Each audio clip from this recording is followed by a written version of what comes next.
Hey friends, welcome to the Farm and Pastor's Wife. Today we're talking mac and cheese, and I'm giving you two different ways to fix mac and cheese for your Thanksgiving table. You can choose which one works best for you and your family. So stay tuned, you don't want to go anywhere.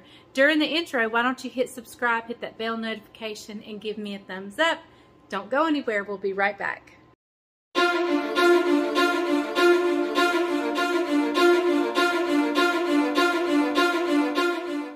Okay, so we're talking mac and cheese, and I think mac and cheese is something very much close to our hearts as far as the way we like it. Most people like what they grew up with or what they're used to.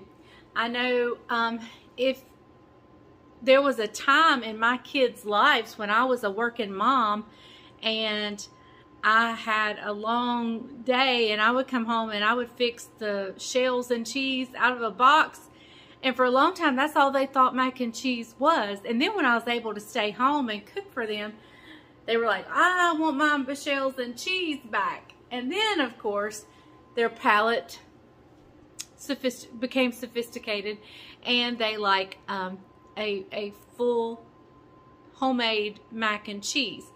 Now, there's several different kinds. There's a baked that's more of a dry. Both of the ones I'm going to show you today are baked. One's a little creamier than the other.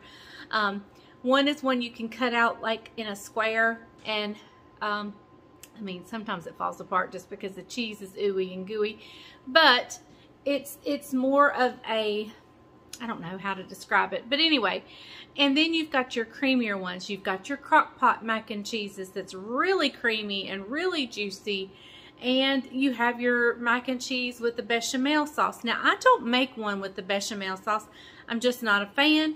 But if that's the way you were raised, or if that's something you like, then by all means, find you a good recipe with a good white sauce and cheese sauce in it. So, but we're going to get started. The first one is the one my family made while I was growing up. My mom made it. My sister perfected it. And I've now began to make it, and Caroline makes it. In fact, this is the mac and cheese we'll probably have on our Thanksgiving table because Caroline is going to be in charge of the mac and cheese. So, super, super easy. 3 ingredients. That's it. Can't beat it. So, since I'm making 2 different mac and cheeses, I'm not really going to give you a recipe. I'm just going to show you a technique.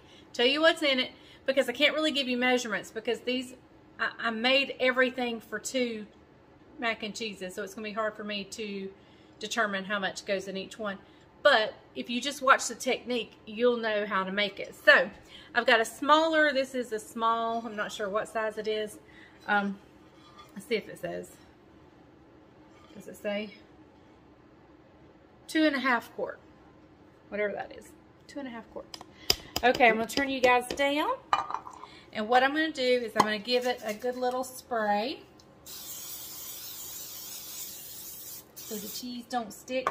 Okay, and I have some already boiled macaroni. Hold on, I've got to tell you something about this. I learned something from Paula Deen. Now, I've learned a lot from Paula Deen, go figure, but, I mean, I love her. But she taught me something. When I cook pasta, I always like to do it on the al dente side, where it's kind of still got a little bit of a firmness to it.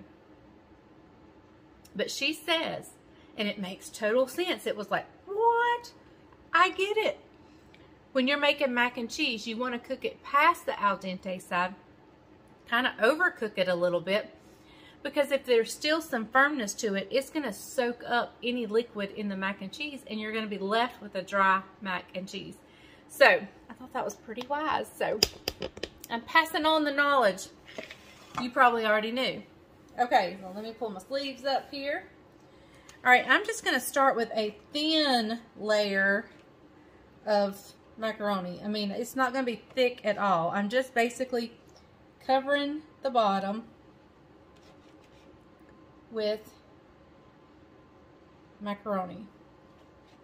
See, I got a thin spot right here. All right, so that is pretty good right there. It's not like double layered really anything. You can see. Alright, so I have sliced up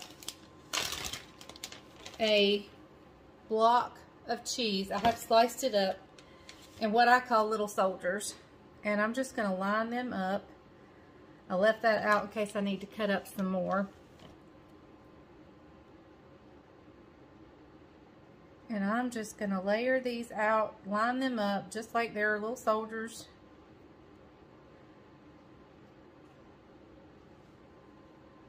Actually, I'll put a little bit of macaroni over there.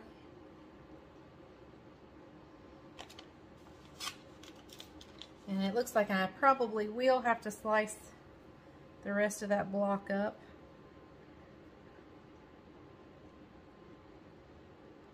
Okay, so now I'm going to go in with another layer of macaroni.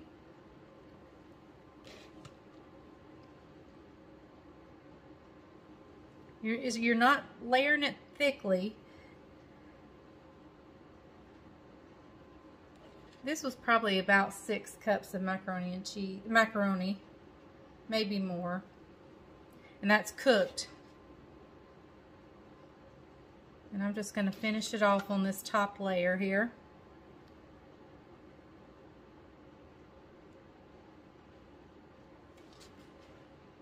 Alright, that layer is a little thicker than the first layer. So I'm going in with more of my cheese soldiers here.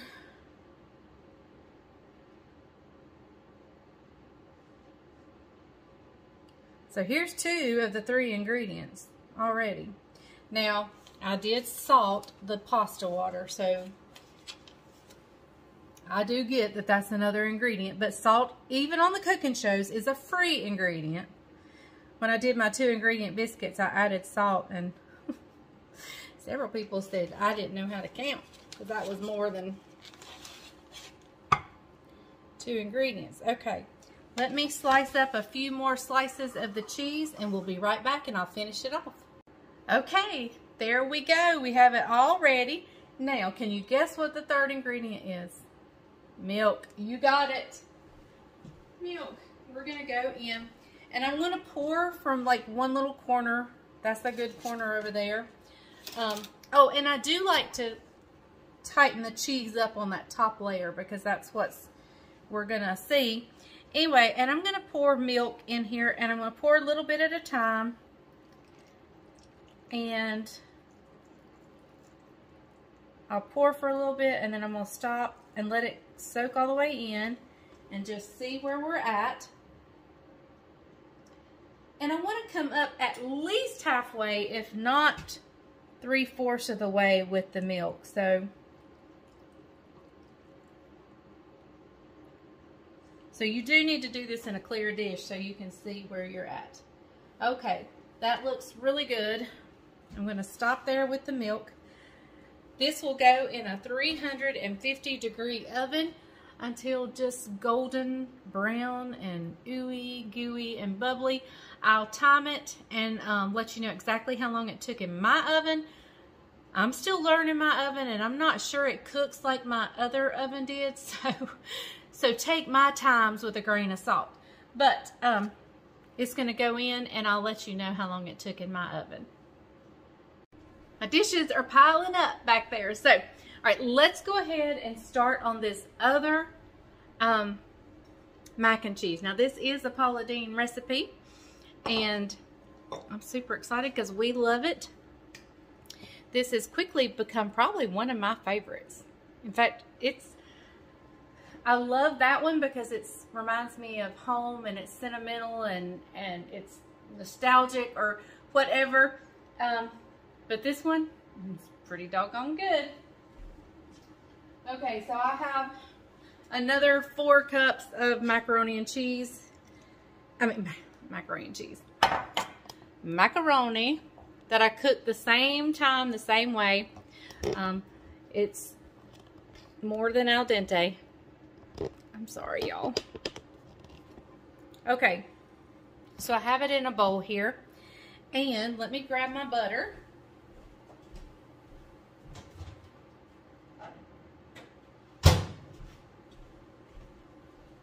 melted about half a stick of butter. We're going in there with that.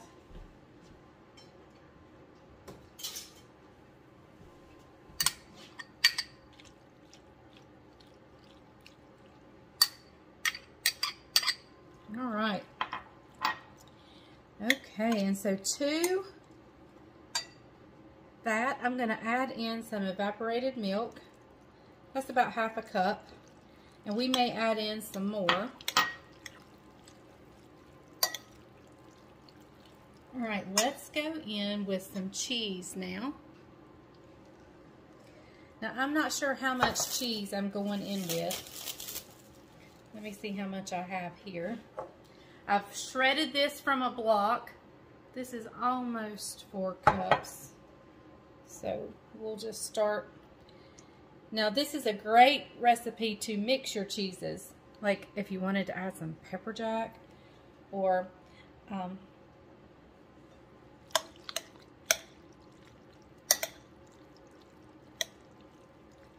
I shredded this from one of those blocks. I'm going to add some more, but I'm going to save some for the top. Okay.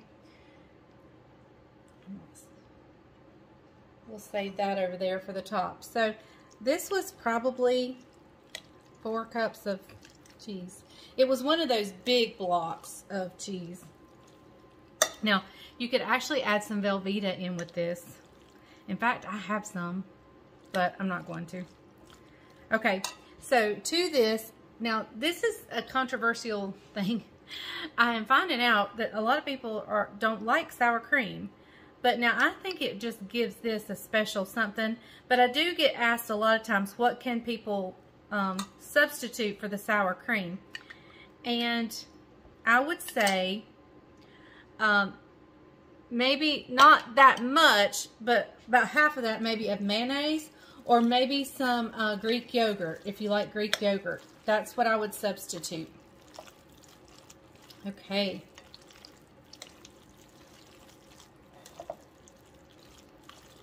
Now you could add in some seasoning salt or some ground mustard or anything, but I think it's plenty good. I am gonna add in a little bit milk, and you can add in the evaporated or just regular. I'm gonna add in a little bit of the regular. That was probably 1/4 of a cup. I just think it needed a little bit more creaminess. Okay, so now here comes another odd addition, and this just kind of gives it more of a custardy like consistency. Is I'm going in with 3 beaten eggs.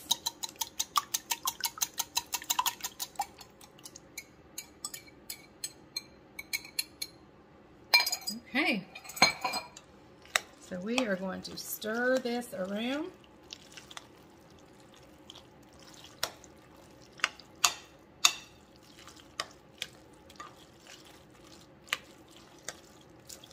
Y'all look at that. Doesn't that look delish? Okay. All right, so let me get my pan over here. I'm actually going to finish adding that sour cream. That was probably half a cup of sour cream. I wanted to finish adding it just so I didn't have to clean out that container too much. All right, so I have another Pyrex dish. I get asked a lot about this dish. This was it's the Pioneer Woman, and I think I got it at Walmart. It has a bigger one that goes with it.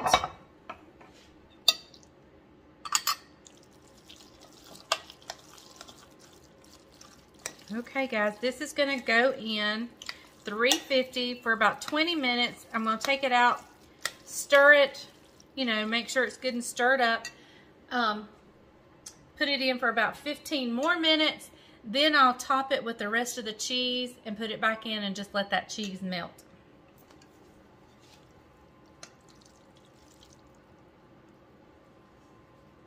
hard to do this backwards, y'all. So that's why I'm not very graceful at it.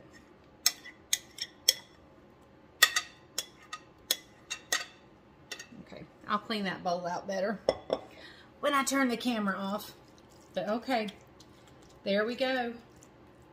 Y'all, this is so good. This is so good. All right, so this is going into, we're gonna set the timer for 20 minutes. Take it out, I'll stir it up, back in for 15. Pull it back out, top it with cheese, let that cheese melt, and we'll have 2 different macaroni and cheeses ready to eat. Okay guys, the one that has the eggs and the sour cream and the evaporated milk, that one is out and looks beautiful. So we are just waiting for the other one. I may have put a little bit too much milk in the other one, but we'll see. It does take that one a full hour at least to cook. This one, it only took about 50 minutes. No, about 45 minutes. Okay, y'all, let me go ahead and taste that one. I put me a little bit, actually, I'm going to take this over to Jamie and Caroline's house to let Bryant try it. He's working over there. But I thought I might as well give it a good try for you. Look.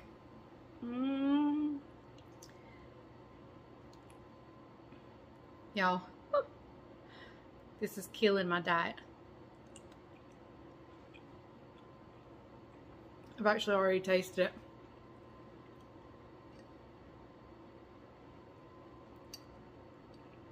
So good. So good. Okay, we'll give the other one a try just as soon as it comes out of the oven. And we'll let Bryant tell you tonight what he thinks of both of them and which one he prefers. Okay, and there is our normal, the one that's been passed down in my family. That's just the 3 ingredients. Y'all, I may have put too much milk. We'll see if it soaks up. But I didn't want the cheese to get any browner on top. It looks really, really good. It may just be really juicy because I may have only go halfway with the milk. I think I went a little too far with the milk, but we'll see. When we cut into it, it's not quite ready. It's pretty hot and it has to set for just a minute. Well, today is a new day. And yesterday's filming of my 2 mac and cheese taste tests from the family and my supper, nothing kind of went as planned yesterday. Both mac and cheeses were delicious. One of them was devoured, but I didn't get any of it on camera. Let me tell you what happened. I had prepared supper. I had chicken pies and the mac and cheese and everything ready. I had sweet tea made. And yeah, well, they began to work over at well, Bryant had been gone from the house since we went to the farm at 7 a.m. And then after we got back from the farm, he went over to Caroline and Jamie's house and began to work. And he worked all day up until 10 p.m. last night. So what happened, Jessica was here.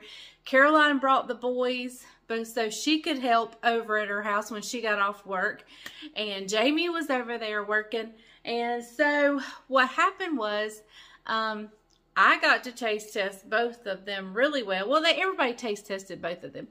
But Jessica she says, they're not going to come in and eat. Let me just pack everything and take it over there. So that's what she did.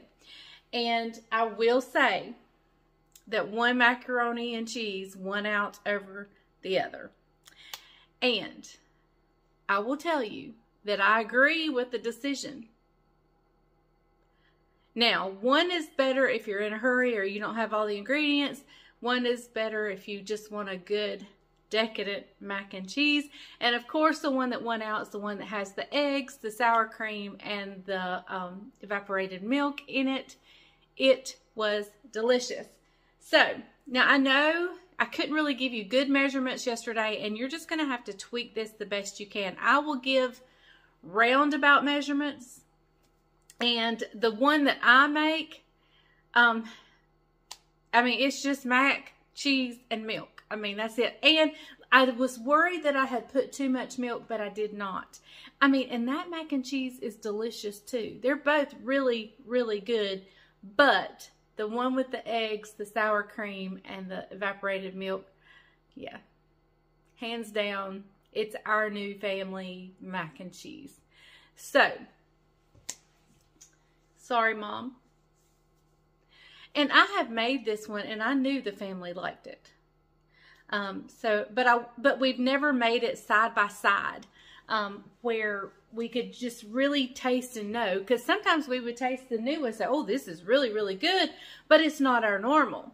But when you have them both side by side and can taste them both, yeah, it won out. So, with that being said, I have a new mac and cheese in the family.